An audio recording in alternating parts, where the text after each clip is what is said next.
रामभद्राचार्य ने भी इस पर पलटवार किया है। उन्होंने पूछा कि गुंडे और बदमाशों को राजनीति करनी चाहिए क्या? भगवा रंग भगवान का होता है और ऐसे लोगों को राजनीति अवश्य करनी चाहिए। सूट बूट पहनने वालों को एक बार जरूर सोचना चाहिए कि क्या वो राजनीति करें। जो कांग्रेस के अध्यक्ष है मल्लिकार्जुन खड़गे जी, उनका साधु संतों के बारे में आया, खासतौर पे जो भाजपा में शामिल साधु संत है, उनके जो पहनावे हैं उनको लेकर उन्होंने बात कही। क्या कहना है उनका? क्या योगी जी के लेकर उन्होंने कहा कि भगवाधारी को राजनीति नहीं करनी चाहिए। कहाँ लिखा है? राजनीति गुंडों को करनी चाहिए, राजनीति लुच्चों को करनी चाहिए, राजनीति लफंगों को करनी चाहिए। भगवाधारी को ही राजनीति करनी चाहिए। ये भगवा ध्वज, ये भगवा रंग भगवान का रंग है। इसी भगवे झंडे को शिवाजी ने फहराकर पूरे राष्ट्र को एक कर दिया, महाराष्ट्र को एक कर दिया था। भगवाधारी को ही राजनीति करनी चाहिए, सूटेड बूटेड को भारत में राजनीति नहीं करनी चाहिए।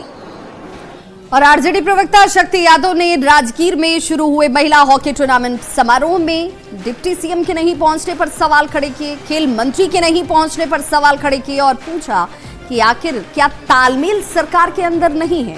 तभी तो इन लोगों की वहां गैर मौजूदगी नजर आई।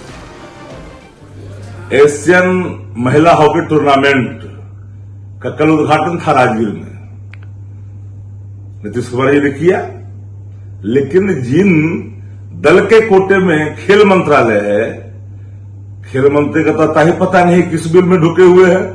ये दोनों उप मुख्यमंत्री जो बाचालता के लिए जाने जाते हैं, इनका तो कहीं दिखा ही नहीं भाई, कहीं उप मुख्यमंत्री दूगो है भाजपा कोटे का, कहीं आता पता नहीं। भारतीय जनता पार्टी दबाव बना रही है कि भाई नीतीश कुमार जी सत्ता अपने हाथ में लिया जाए। अब नीतीश कुमार जी आहत होकर करके दोनों मुख्यमंत्रियों को राजनीतिक लात मारा, बुलाया तक नहीं। ये दोनों दलों के बीच में जो शाह मात का खेल है, एक सत्ता हथियाना चाहती है, एक छटपटाहट में अपमान कर रही है। एक कैसी सरकार गठबंधन की, बेमेल की ये सरकार चल रही है, सिर्फ सत्ता की मलाई के लिए।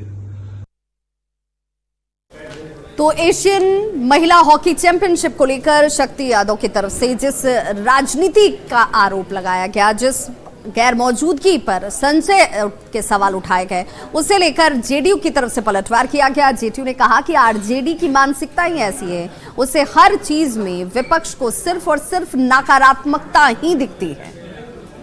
महिला एशियन गेम का उद्घाटन माननीय मुख्यमंत्री श्री नीतीश कुमार जी ने किया है और माननीय मुख्यमंत्री नीतीश कुमार जी एनडीए गठबंधन के बिहार सरकार के मुखिया हैं और बिहार के नेता हैं हमारे, इसलिए उन्होंने उद्घाटन किया। हाथी के पांव में सबके पांव होता है और आप जो है बंदर बने हुए हैं कि बंदर बांट करेंगे, एक कटा इधर से काटेंगे रोटी में, एक कटा उधर से काटेंगे। ये सब मुंगेरी लाल के हसीन सपने हैं। ये समय गुजर गया है। माननीय मुख्यमंत्री नीतीश कुमार जी के नेतृत्व में एनडीए चौतानी एकता के साथ खड़ी है। विपक्ष के साथ एक बड़ा दुर्भाग्य है भाई कि वो हर अच्छी चीज में भी ना निगेटिव चीजों को तलाशने में बड़ा मुस्तैदी से जुड़ जाते हैं। महिला एशियन चैंपियनशिप ट्रॉफी निश्चित रूप से बिहार के लिए स्पोर्ट्स जगत में एक नए युग की शुरुआत है और बिहार के लिए बहुत ही गौरवशाली क्षण भी है। इसके लिए पूरा बिहार माननीय मुख्यमंत्री जी को कोटि से बधाई दे रहा है, आभार प्रकट कर रहा है। माननीय मुख्यमंत्री नीतीश कुमार जी ने महिला सशक्तिकरण की दिशा में राष्ट्रीय स्तर पर एक बहुत बड़ा उदाहरण भी प्रस्तुत किया है। तो वहीं जेडीयू के मुख्य प्रवक्ता है नीरज कुमार, उन्होंने की तरफ से आरजेडी पर निशाना साधा किया। उन्होंने कहा कि पैसा बोलता है और इसीलिए हर राज पैसा खोल भी देता है। इंतजार करिए, पैसा ही है जिससे कौवा और हंस दोनों की जोड़ी भी बन जाती है। माननीय तेजस्वी बाबू, पैसा बोलता है, हर राज खोलता है, बालू में रत्न मिल जाता है। पैसा हो तो कौवा और हंस की जोड़ी बन जाती है। जेल से भी पार्टी का टिकट मिल जाता है। पैसा बोलता है। और बड़ी खबर इस वक्त झारखंड के पाकुड़ से आ रही है, जहां पर फर्जी आधार कार्ड और बांग्लादेशी घुसपैठ को लेकर ईडी की तरफ से एक्शन लिया जा रहा है। ईडी ताबड़तोड़ कई ठिकानों पर एक साथ, जिसमें बंगाल और झारखंड के 17 ठिकाने शामिल हैं। जहां पर ये रेड इस वक्त चलती हुई पाकुड़ की बात करें तो पाकुड़ के नगर थाना क्षेत्र के हिरनंदनपुर पंचायत के आदर्श नगर में ये रेड इस वक्त चल रही है। अल्ताब शेख के घर पर सुबह से ईडी की टीम की तरफ से दबिश दी जा रही है। सूत्र ये कह रहे हैं कि ये फर्जी आधार कार्ड और बांग्लादेशी घुसपैठ के मामले को लेकर एक्शन लिया जा रहा है। हालांकि ईडी के अधिकारी इस मसले पर इस वक्त कुछ भी बोलने से बच रहे हैं। और पाकुड़ से इस खबर पर ज्यादा जानकारी के साथ नंद किशोर मंडल हमारे संवाददाता जुड़ चुके हैं। इस वक्त क्या जानकारी और क्या अपडेट है इस पूरे छापेमारी को लेकर? जी मैं बता दूं कि ये नगर थाना क्षेत्र के हिरानंदनपुर पंचायत के आदर्श नगर और जंगली पीर तल्ला में ये ईडी की कार्रवाई की जा रही है, जहां से अल्ताफ शेख के घर पर पहले सुबह से ही ईडी कार्रवाई कर रही है।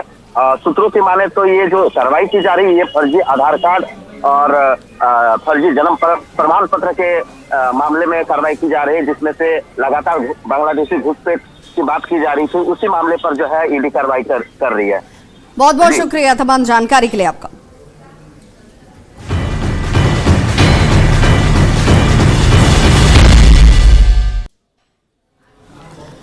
तो पहले चरण के लिए चुनाव प्रचार का शोर खत्म हो चुका है, लेकिन दूसरे चरण के लिए चुनाव प्रचार की तेजी और गर्माहट आप महसूस कर सकते हैं, क्योंकि ताबड़तोड़ चाहे वो इंडी गठबंधन की बात कर लीजिए, एनडीए गठबंधन की बात कर लीजिए, एक एक करके तमाम नेताओं की तरफ से आज प्रचार किया जाने वाला है, जनसभा को संबोधित किया जाने वाला है, जिसमें कई बड़े चेहरे भी हैं। अमित शाह से लेकर जेपी नड्डा तक चुनावी प्रचार करने वाले हैं। धनबाद और बाघमारा में अमित शाह की जनसभा होगी।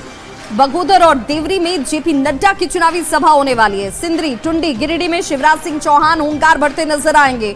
रांची में हेमंत बिश्व शर्मा चुनावी सभा करने वाले हैं। वहीं दुलमी में बात करें तो झारखंड के मुख्यमंत्री हेमंत सोरेन की तरफ से सभा को संबोधित किया जाएगा।